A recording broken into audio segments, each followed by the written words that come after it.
How about them Jets? Jets get the W 23-20 today, and I just want to recap it with a few points. Like I said in my preview video, the three things were going to have to happen for us to win this game. The line was going to have to step up on the offensive line. The run game was going to have to get going, and we were going to have to shut down the Jaguars. The Jets did all three today, man. You know, besides the caps, the awful penalties, the pointless penalties, the holding calls, the whole, you know, and the mindless stuff like the stupid penalties, you know, that and the turnover late in the game by Josh McCown, the pick he kind of like threw, but it was kind of Powell slipping off his route, you know, kind of falling to the ground. It really wasn't his fault, but you know, he actually, you know, was had a game today. I'll get into that in a second, but like besides those errors, and then the stupid, you know, backwards pass being, you know, scooped up by Miles Jack and taken for touchdown, the Jets dominated this game, man, against one of the best defenses in football. I don't care what anybody says. The Jaguars are the most talented, stacked team on paper in the NFL, easily. You know, they got playmakers at almost every position on the team. You know, Calais Campbell, Miles Jack, A.J. Boyd, Deshaun Gibson, Jalen Ramsey, Allen Robinson, Allen Hurns, Mercedes Lewis, T.J. Yeldon when he's healthy, Chris Ivory, Leonard Fournette, Blake Bortles when he's playing good. You know, they've got playmakers everywhere. So this was a great victory, you know. But like the running game, the offensive line, and we shut Fournette down early in the game. He was, you know, he got maybe 50, 60 yards rushing over the course of the entire game. But we shut him down for the most part. We bottled him up that game, this game today. And then on the other hand, our running backs, Bilal, Powell, Forte's days are numbered, but I know he's under contract, but let Powell start. This dude can break off runs, man. I'm trying to tell people that. You know, you take away the 75-yard touchdown burst he had, you know, there was a lot of confusion in the defense. But even, yeah, he had plenty of other runs that were long runs. He had 150, 160 yards today, and that touchdown was only 75 of it. That's only half of the yards.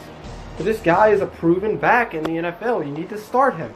Elijah McGuire, the backup running back, had a 69-yard gut up the middle for a touchdown.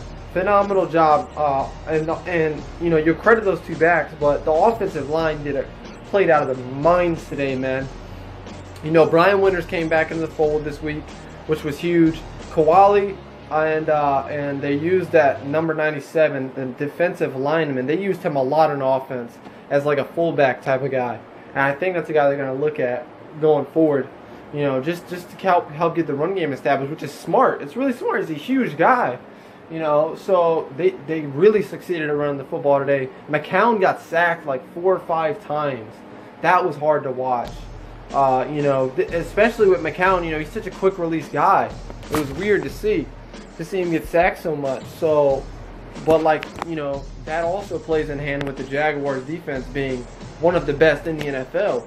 They can shut down everything. They shut down the short passing game, the deep passing game, the mid passing game. They make you decide fast. I mean, they actually make you take forever to decide because they've got everything covered.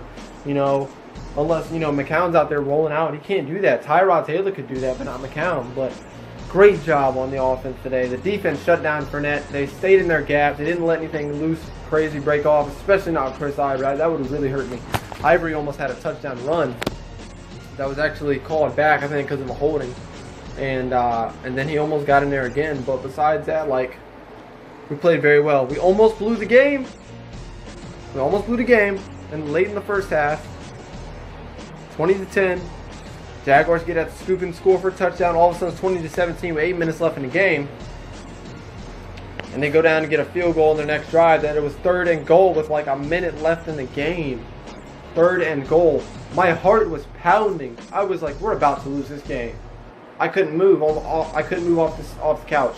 But when that 3rd and goal happened, and they tackled him, and you know, 5 yards short of the end zone, I was like, thank God, we've got a chance.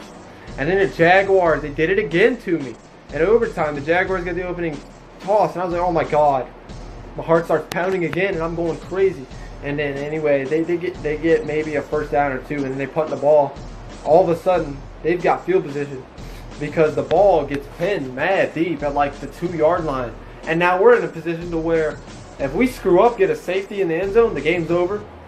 If we don't get a first down and punt the ball, the Jaguars need 20 yards, then the game's over to kick a field goal. But no, we don't get a first down, but we punt the ball. It goes mad deep. And the Jaguars, the guy, I think it was Alan Hearns, who also had a drop, I believe it was, on that drive. But I could have put him in field goal range to win the game. But then another drive the Jaguars had in overtime. We punt the ball deep, and he fails to grab it, and it goes behind him, and now they're pinned back at the 5. And we almost had a safety on the first play, but Fournette got out of the end zone and fell at like the 2-yard line. So we get it at 50 with like 2 minutes and some change maybe. Go down there, and we get in field goal range, and Catanzaro boots it through. That dude had like 4 kicks today, and missed one of them, but he played really well and was clutch.